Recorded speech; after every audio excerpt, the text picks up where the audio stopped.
hustlers, road players, tournament champions. Hear the stories, get their advice, learn about their lives. Our host, Joey Ryan, brings you an inside look at the professional pool player. You're listening to the Pool Player Podcast, brought to you by Pool Scene 365.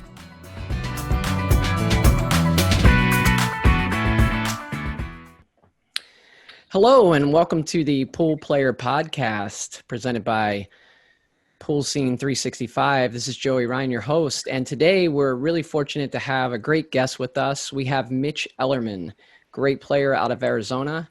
And just to kind of give an introduction, Mitch has won several large tournaments, one being the 2009 Swanee, which if you're not familiar with that tournament, there's typically close to 200 players in that event. It's a relatively low entry fee, but with so many players, it's like trying to run through a gauntlet, trying to get the victory there. And he won that tournament. I believe he beat Oscar Dominguez in the finals of that tournament. He's also the 2008 U.S. Bar Table 8-ball champion, which is kind of ironic because we just talked with Mike Davis last week, and Mike Davis was also a Bar Table championship, won the Bar Table championship.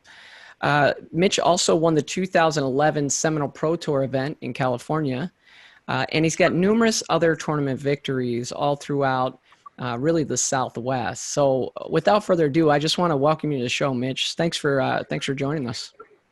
Thank you very much. I'm glad to be considered a guest. Great. Well, why don't we just jump right in and tell us how did you get started in pool? Like, take us through the beginning. I used to have a bowling league, and so it was the two things between bowling league every Saturday with my brother, and it was a family outing.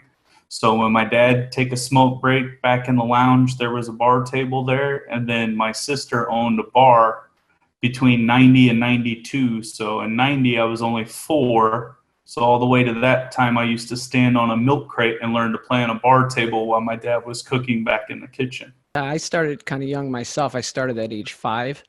And, I just think back to those days in the basement, growing up where I got to play and hit balls. And it was a real easy way to kind of relieve some of the stress and anxiety of growing up. I don't know. Did you kind of feel the same way? It was a big outlet for me, especially my dad being like after him and my mom had divorced, he was a single parent. He'd have us on the weekends, and sometimes he'd be wanting to work. So he'd ask us what we'd want to do. And we obviously, when I say we, my older brother and I, we'd go to the rec center and play for hours on end between basketball, ping pong. And obviously pool is what we spent most of our time doing, but that's how we occupied our time. Yeah. Well, at what age did you decide to get serious about pool and like it just became more than a hobby and you wanted to really try? Well, I wasn't the most athletic at the time, or maybe I wasn't ambitious enough to be athletic. So I always kind of like succumbed to fear a little bit being younger. I remember I was always intimidated real easily. So I think that's what was great about playing pool. It was an outlet for what I felt were competitive shortcomings, and it was something that allowed me to perform a skill at a higher level with my own comfort. And it was something I just thoroughly enjoyed, whether it be a chip off the old block from getting it from my dad, or being a competitive sense with my brother, a way of measuring up to him, or just, a way to kind of lose myself for an afternoon. Yeah, it sounds like maybe the team sport thing wasn't working out, so the individual sport gave you the opportunity to really strive to do something on your own and compete. Yeah. Yeah. Well, again, like I said, I remember being a freshman in high school. I even tried out for the football team. I had good hands. I ran a 4.6 40. But I dropped out of it because at that time I was still playing enough tournaments during the week where I didn't want to lose whatever cash flow I had coming in as a teenager. So I dropped out of football in fear of getting hurt or anything like that. So Yeah, that's a great story. And that's one of the reasons I'm doing this, is to kind of share some of these stories that kind of pop up. And, you think about a high schooler playing football, everybody wants to get the varsity jacket and play football. And you're like, no, I'm making money playing pool during the week, And so I enjoy the game so much, and just the people and the characters and how unique it is compared to other sports and other games. And so that's I appreciate you sharing that. When is there a moment that you can look to and say, okay, now I've arrived? Like, there was this event, and before this event, I thought I was a pretty good player. After this event, I didn't fear anybody, or I felt like I could beat everybody. It's never that I've not feared anybody, because I've always given respect. I always know that there's someone better out there, some bigger and badder. You know what I mean? It's not that. And that way it kind of always kept me hungry, kept me trying, kept me humble. I wouldn't say, I want to say probably my 18th birthday. I had set a personal goal after winning a tournament at 15 years old down in Tucson. It was called the Super 7 and Under, and that was for our previously known Arizona rating that is pre-Fargo.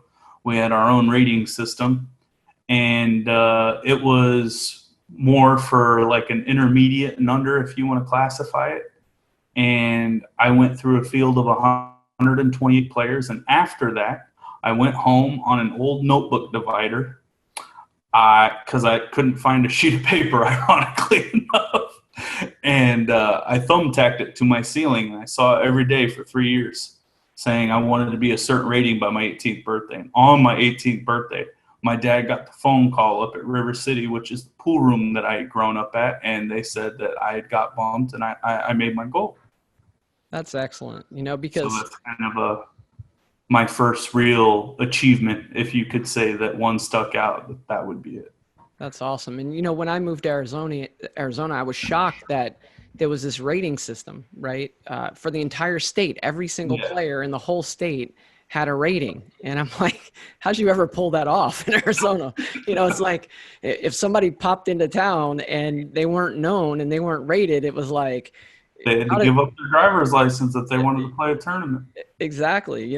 So it's kind of cool. And I love the fact that you made a goal for yourself and you strive towards it. And I think that oftentimes what we see, at least what we've seen lately in the United States with pool, is, there's not as many people who are driven to set those goals and strive for them the same way like the Europeans do, and some of the people in Asia, where there seems to be more of a pool in America and pool in Europe and Asia. It's two different things. Yeah. First, and please, this is my opinion on something. I'm not saying I'm an international traveler. I'm not saying I've been to the Philippines. I'm not saying I've been to China. I've only been to Russia, the Netherlands for a Euro event. And I would say that it varies culture to culture. And us as Americans, we don't treat it like a job, and we should, or very few do. And look at me, you can see the double chin. Like I worked hard on the pool table for a lot of years, and I took my age for granted and the ability of working off the table. So similar to, and I kind of know this because I pay attention and we talk occasionally. If you pay attention to Shane, how he wears the Nike fitted polo, just like Tiger, and then Tiger started going to the gym, he started going to the gym, and that was kind of his mentor, who he looked up to as far as personifying a great work ethic and performing at a very high level. So if you step back and look at, outside America, everybody practices real hard, and they also work hard off the table, and that's something I took for granted myself. If that was one thing that I could go back, that I'm trying to change currently, even though, during this pandemic and whatnot, there's been a stop to a whole lot of competitive pool. It has kind of opened my eyes about not just pool, but life. If you don't fight for it, who will? So. Yeah, no, that sounds like great advice. And especially for those that are aspiring to be competitive players. And I was actually going to lead into that and ask about some advice for players that wanted to take it to the next level, but also those players that are just trying to get better. You know, they know they'll never be Mitch Ellerman, but they want to get better. Is there one piece of advice that you could give somebody who, you know, to use Arizona ratings terms, is an 8 and wants to be a 9, or, you know, maybe they're a 600 Fargo, they want to make it to 650. What are your thoughts on that? One of the things that I paid attention to when my learning curve was very high as a teenager, so obviously I was still a student in high school, so my game would jump per the summertime, because now instead of playing 4 hours a day, go home, do homework, it's play 12 hours a day, go home, sleep 6 hours, go play 16 hours, and whatever. It was just nonstop. So your game continuously went through these peaks and valleys. For me, it was, okay, spring break, my game shot up. Winter break, my game shot up. Summertime, forget about it. Yeah. And then other times you just kind of do things to maintain. So as an adult, working individual, you know, you're wanting to compete at a certain level and improve. The people I don't get is like, you know, society. Like we all have electronics. We could be glued into our phone. Pay attention to the data that's going across the table. You know, it's like the Matrix. You just sit there and read it and read it. And there's all that information that somebody, even if you're not doing it, they're putting it down on that sheet of paper called a pool table. Pay attention, take it in, learn something, even while you're not shooting the ball. And that's something I felt like I did very well as a kid, and always paid attention to my opponents, looking for something to improve my pool game. I love that advice. And, you know, I don't know if this is true or not, but I've heard it and I've repeated it so many times, it might as well be. But I heard that Efren Reyes, somebody asked him one time, you know, how do you come up with these creative shots going multiple rails? And apparently what he said is that he goes into a pool hall and he watches bad players just beat balls around a table and sees the way they react, because good players don't ever do that stuff, right? So he was able to find some creative ways to do it just by watching bad players. And if, you know, the best, arguably one of the best players of our lifetime, you know, maybe the best ever, is learning something from a guy like me, or even a guy that doesn't play my speed, I mean, that's pretty cool. It really shows what you just said, which is you can learn something every time you look at the table. And, you know, I think that's great advice. So thanks for sharing that. Yeah, absolutely.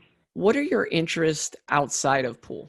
Is there something that you do, or maybe you're talented at, or something that you enjoy that people don't know and might be interesting? I thoroughly enjoy music. I can't play it, I can't sing it, but I enjoy it, all genres.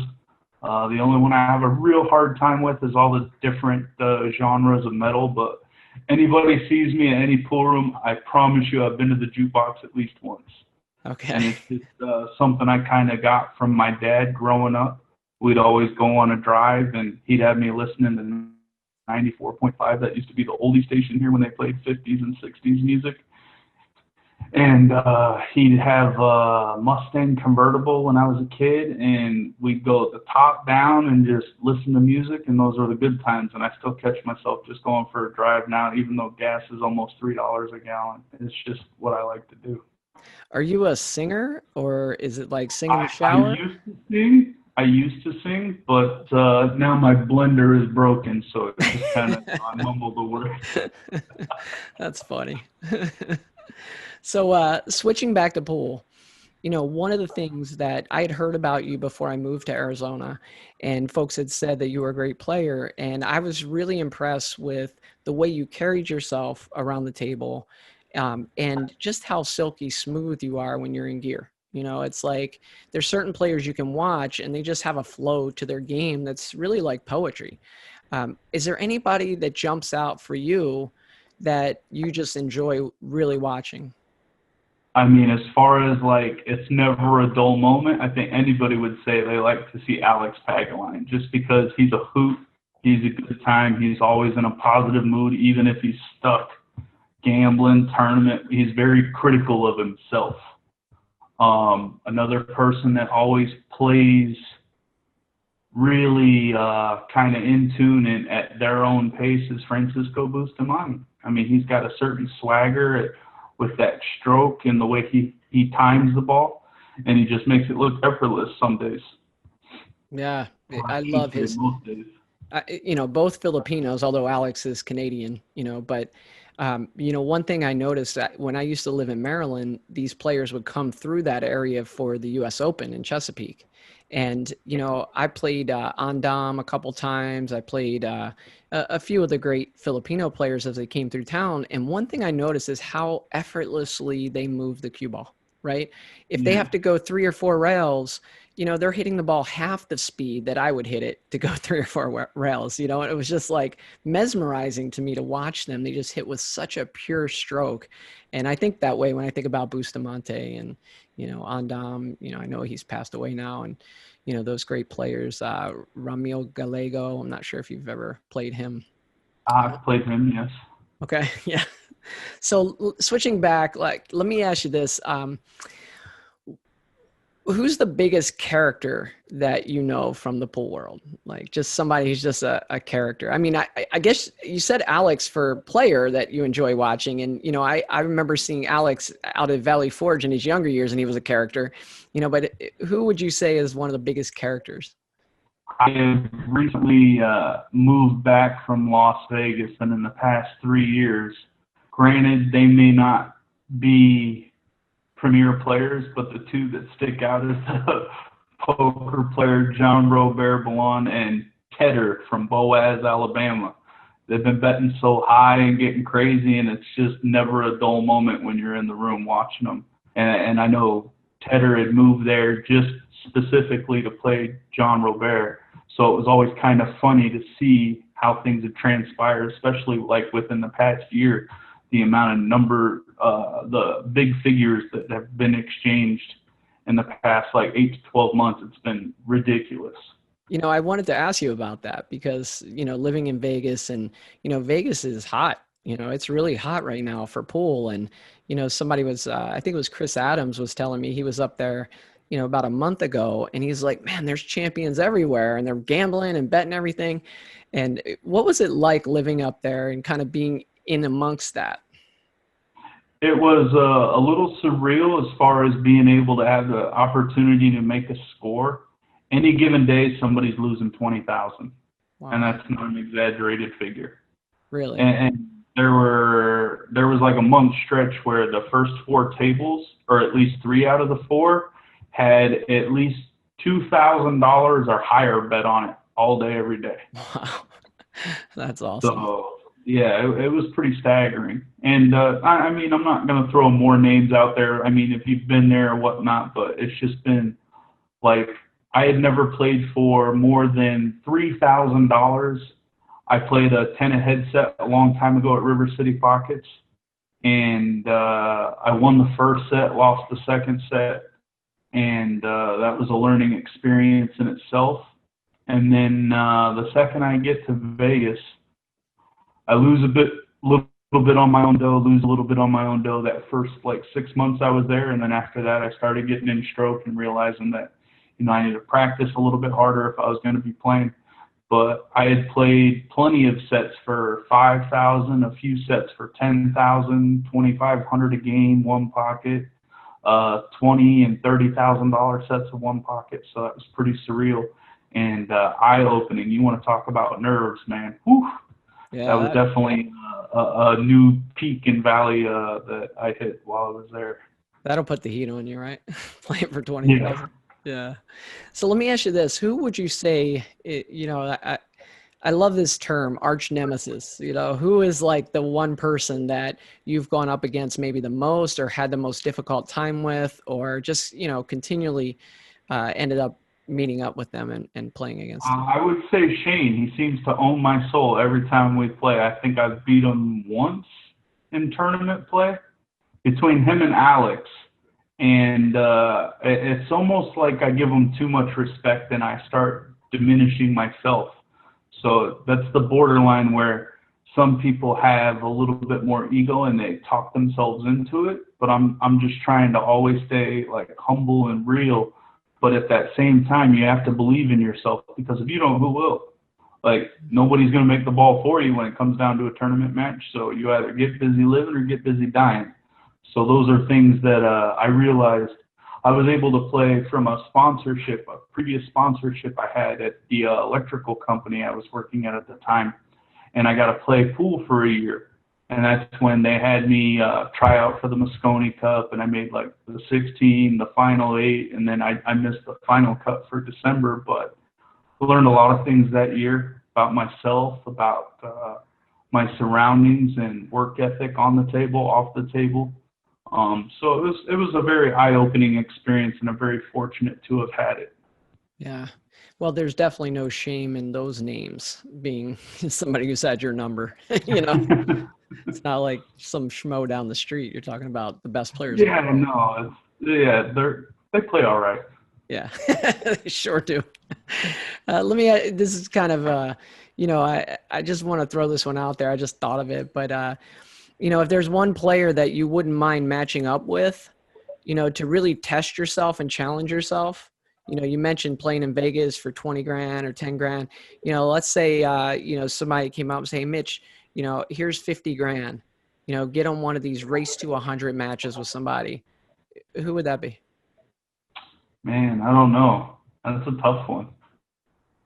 It really is. It's a tough one because it's like you want it to be close, obviously, for the sake of winning, but I'm not trying to I don't know. I know that John Mora and I have had some battles with us both living in Vegas. I think that would probably be a pretty good match. Yeah. I know he's probably a hair favorite playing rotation, but I'd be all right with it. Yeah, and he's playing left-handed now, right? Yeah, he is, and that just says a lot about his dedication and his ability, his commitment. I mean, the guy is able to play world-class right-handed, and then, okay, guys, I'm going to pull a stall on. No, I'm just kidding. And then switch hands and just still be able to do it. That says something about Who does that? I mean, that's insane, right? I mean, to even have that thought, if I injured my right arm and I couldn't move it in that direction, I would just say, I better find like some other thing to do, because there's no way I'm going to play pool at the level I play left-handed. I mean, it's just insane to even think that way. And not only has he done it, he's competitive that way. No, that's what I mean is he's still been able to play world-class left-handed as well as right. I mean, it says a lot about him. Yeah. Well, maybe John and you can make that match happen. That'd be kind of cool. I wasn't trying to put you on the spot. So let me ask you this. For the folks listening, one of the, I want this podcast to be a way for, people to get to know you, which I think, so far your answers have been great. And I think people are going to get to know a different side of you. But I also want it to be helpful to folks in terms of like, what's some good advice? And we've already had at least one question like that. But when you're at the table and you're facing adversity, maybe you're down in a race to 9, like 7-4, or, maybe you're right in a tough match against a tough player and you break and park the cue ball right in the middle of the table and something kicks it in and now you're down, 2 games or something. How do you deal with adversity and what's your recommendation to people in terms of mindset? There was an old analogy I was told, we got 2 wolves inside of us, a good one and a bad one. And how do you know which one wins? The one that you feed more. So you can feed yourself more good thoughts, and then you're just power of positivity going to will yourself through it. I mean, yeah. I would like to think anytime that I'm allowed back at a table, I'm a threat. Yeah. So you're sitting you're one of the guys that you're sitting in the chair, you're down 6-1 and you're not thinking about, the fact that you got to come back and win 6-7 games in a row.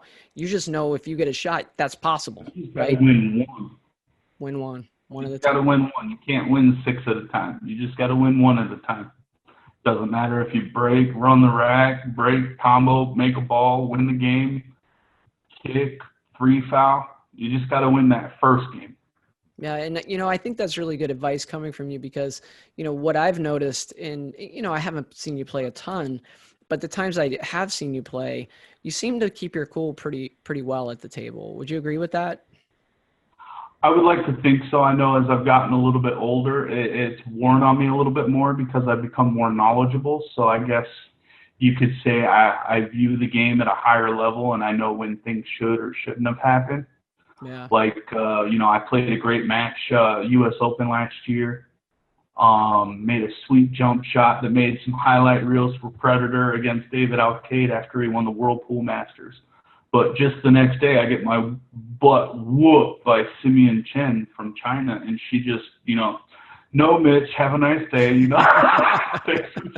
She can play, no doubt. Ask Donnie Mills. The thing that I took away from that is there was a gentleman, I'm not going to mention his name, but he was nice enough to reach out to me and say, you know what, I really appreciate your sportsmanship, because you can see it. I'm sitting there tapping my cue on the floor whenever she makes a good shot, and I'm taking my lickings like a champ. And, I loved her intensity, her fierceness of being in the moment at the table. And that was something that kind of reminded me of like, whoa, I need to be like that. So it kind of opened my eyes at the same time as she, tortured me 11-3. And it was just helpful because not only was it humbling, but at the same time, it lets me know, you can do more. Yeah. And that's what she does. Yeah. And, sometimes, you have to just tip your hat. Somebody just plays a great set on you, and, you got to congratulate them and move on and just improve from it. One time I shared this story not too long ago that I was playing John Schmidt, and I don't know what happened. I think he hadn't woken up yet, but I'm up 8-0 on him. Right. That's never supposed to happen, by the way. And so I'm beating him 8-0. So I just automatically start thinking, oh, I'm just going to win this set. I'm going to beat John Schmidt. And it's a race to 9. And sure enough, John just woke up and he said, forget it. I think I kicked twice from there and ended up losing 9-8, and it's like, yeah, it isn't 9. Yeah. And so afterwards, now, maybe I could have kicked better, but afterwards I went up to John and I was just like, man, that was just amazing. I was pissed, because I wanted to win, but, I had to tip my hat, same way you had to do with Simen. Yeah. Yeah. So let me ask you this, interesting stories from the road, anything interesting that kind of jumps out from maybe being in a pool hall, or, just any funny stories that might entertain somebody? There's been a lot of them. Some but you can talk about maybe. Yeah, some are just better left unsaid. There's all these stories. Anytime you're in a pool room, somebody's going to bring them up or whatnot. Me personally, I haven't had too much crazy stuff happen.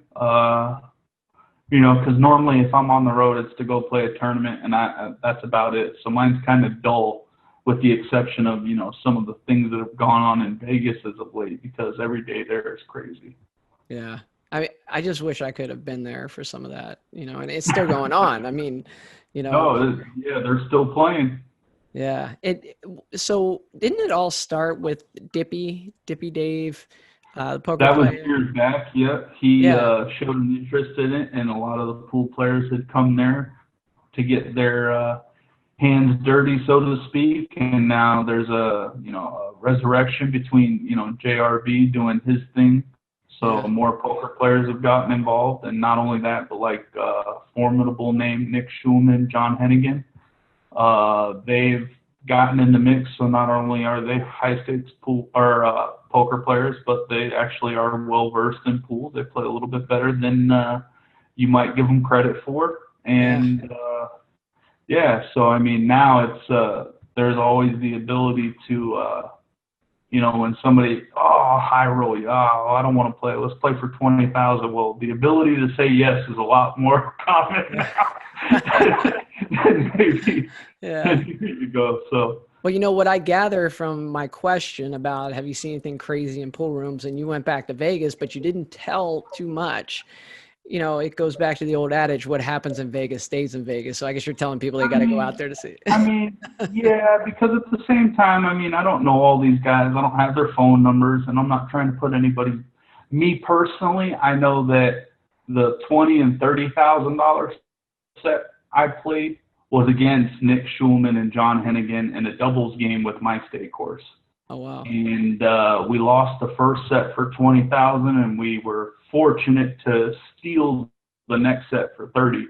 And we were even games. They beat us Hill the first set. We beat them Hill the next set. Yeah. So, and since then we haven't played.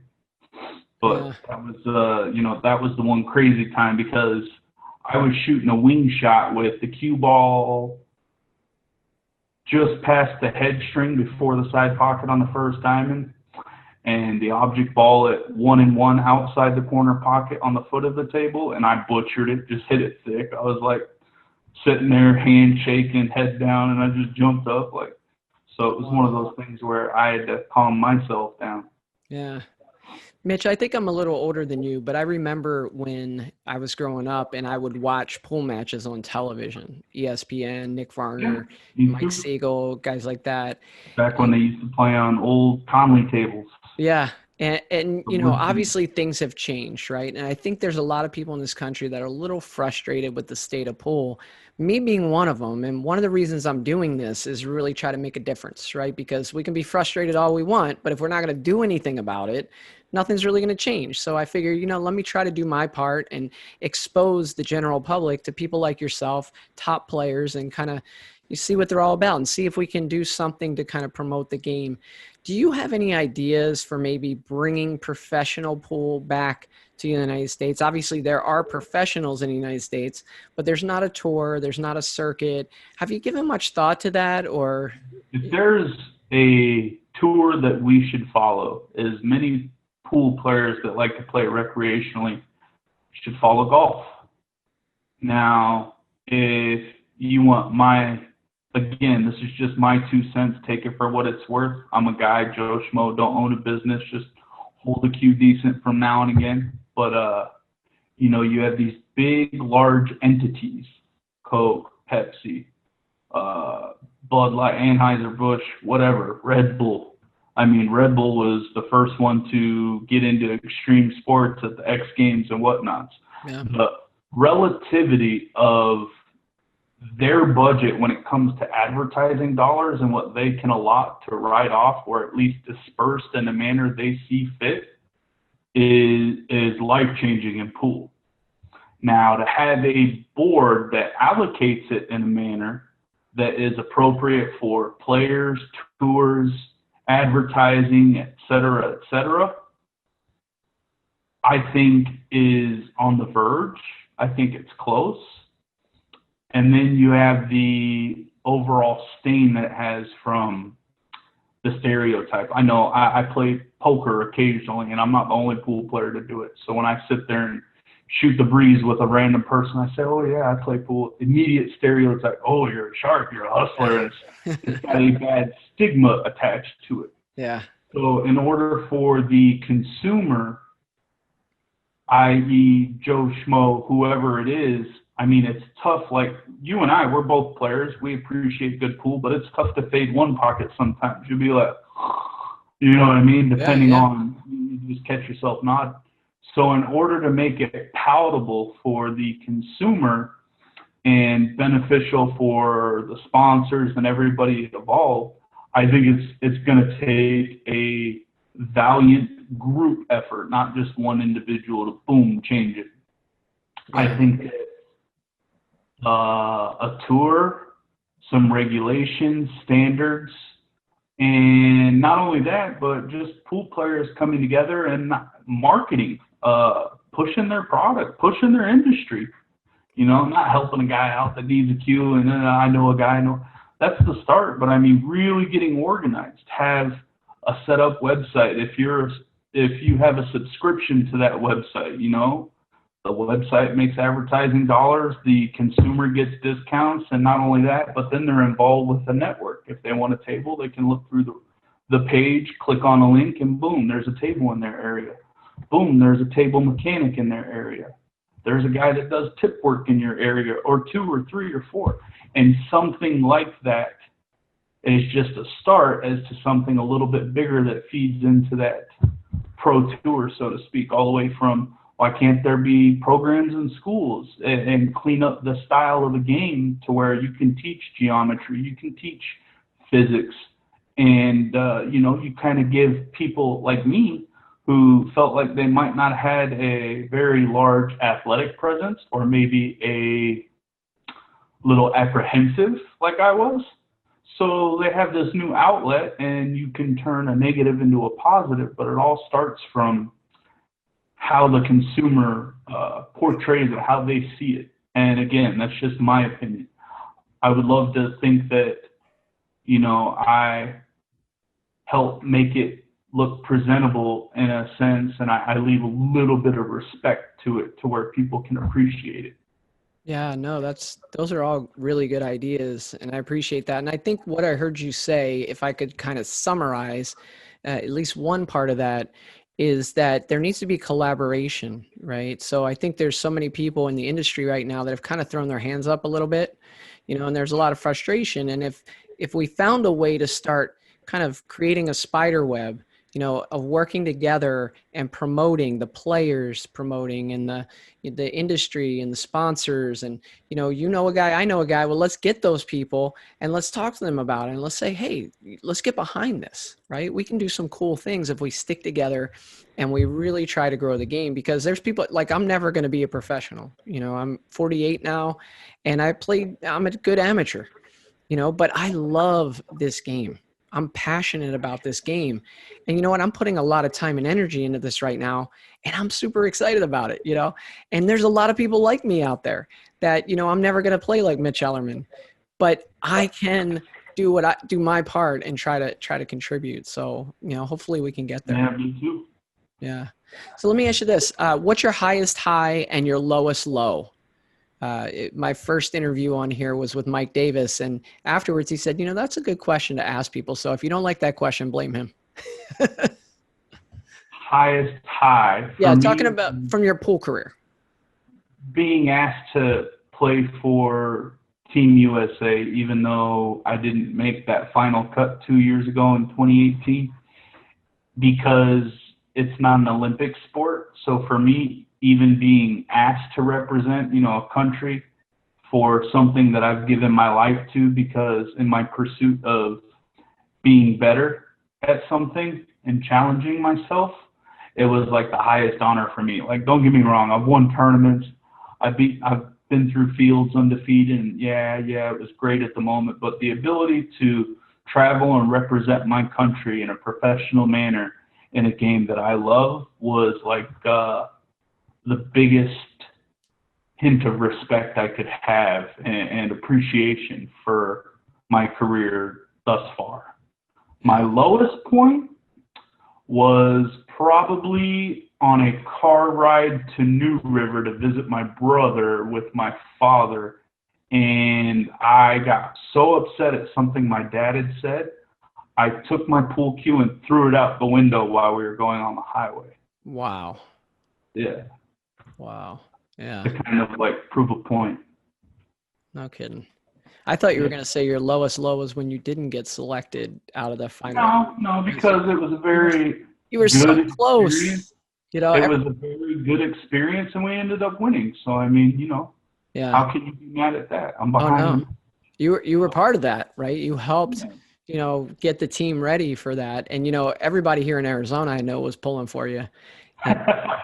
We were. Yeah. We were. We got lots of love. Yeah.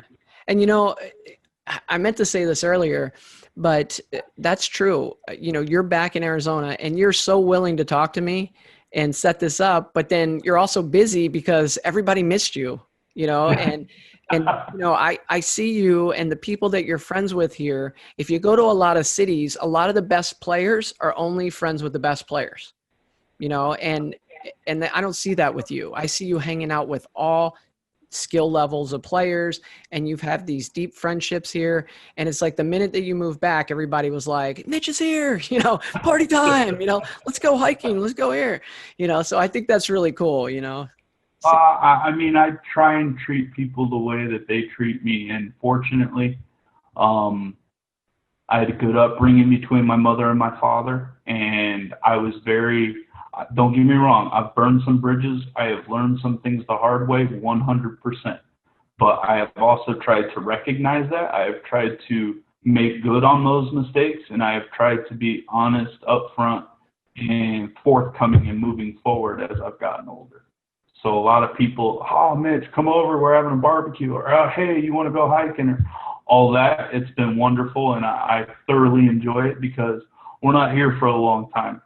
I might not be the richest guy ever, but I'll tell you what, I am very blessed to have the people in my life, and all through majority of meeting through playing pool, believe it or not. So Yeah. pool has brought me international travel. It's brought me the opportunity to play for my country, even though it might have been very brief. It meant something to me.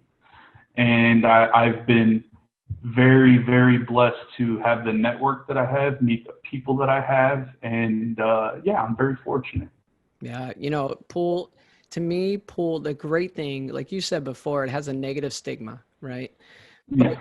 But the reality of pool is that it's a common bond for a lot of people, right? So when I moved to different states, I lived in Florida, I lived in Virginia, Maryland, DC, I lived in Colorado, and now Arizona. And each time that I moved to a different place, I got instantly accepted by the pool community, right? Because we had that common bond. We loved Yeah. a game of pool. Common denominator. Oh, you like pool? Me too, buddy. Yeah, and there's great people, and you know, I love the fact that I play in a tournament. The first person I play, you know, that person could be, you know, have slept in their car last night, and you know, seriously, and they're somebody you wouldn't typically talk to just because you don't run cross paths with them, right? And then the next person you play might be a millionaire, you know, and so it gives you this real diverse set of people that you interact with. And like you've now created so many friendships from that, and so have I. So I think that's a great thing. Yeah, no, definitely. Like I said, it's brought a lot of highs and good things in my life, so I'm very fortunate. Yeah. Do you have sponsors now, Mitch, and anybody you want I'm to sponsored by Predator Cues and Ariel Carmelli Cues. Excellent. So I play with Ariel Carmelli Custom Butt and Predator 12.9 Revo Shaft. Okay. And I break with the BK Rush that's from Predator and the Predator Air 2. Excellent. And so how hard was it to adjust to the Revo? It took a little bit of time, and a lot of it is like my nuisance of being like a pool nerd. I mean, like all of us that play a little bit higher level, you have to, it's like getting a new set of clubs. You got to see how far you can hit them, you know, the most you can get with them, the touch that you develop with them. Yeah. So I kind of took the same thing from golf and just try and, oh, why you move your cue ball 5 rails? Well, I'm seeing if I ever need a breakout to go 4 rails and reach down in my bag of tricks, it's there. So I'm kind of just testing it and pushing the envelope, so to speak. So I know that if it ever reoccurs, I can at least have something to revert back to in order to execute the shot. Yeah. So what's next for you in your pool journey? Do you have long-term and short-term goals, or are you kind of at a place? I haven't set, we mentioned the goals earlier. I mean, eventually it would be getting on Team USA for the Moscone Cup, but, you know, I'm not in contention, and with the pandemic going on and the tournaments, you know, hopefully they're able to play in England this year. I believe it's in England this year. Yeah. So hopefully that is able to take place. You know, kudos to Matchroom for being the entity that it is and putting on the display and making it what it is, per whether it's the US Open that they took over, or, you know, the Moscone Cup itself. I mean, they definitely make it a spectacle, and it's awesome to be a part of. Yeah, it's funny because as I was researching for this interview and a few others that I'm doing, you know, there's all kinds of matches on YouTube, and you can go and watch them. Some have commentating, some don't, you know, and I remember showing my wife some of the matches, which she's gotten really into it. And I'm like, this is great. And so, you know, we saw one up on the screen and it said Moscone Cup. And she's like, what's that? And I was like, what? You don't know what that is? Check it out. And I put it up there, and she watched it for 5 hours. I'm not kidding. She watched it for 5 hours because she's like, this is what pool needs. It's amazing. They're yelling and screaming. And I'm like, well, that's because it's in England, you know, but when it comes back, we're a little more reserved over here, but she's right. You know, they do an amazing job at Matchroom of making an exciting spectacle, really. And there's just so much riding on the short races, the 5. I mean, come on, that's like flipping coins with players at this level, but it makes so much intrigue, you know? That's kind of the point, the urgency. Exactly.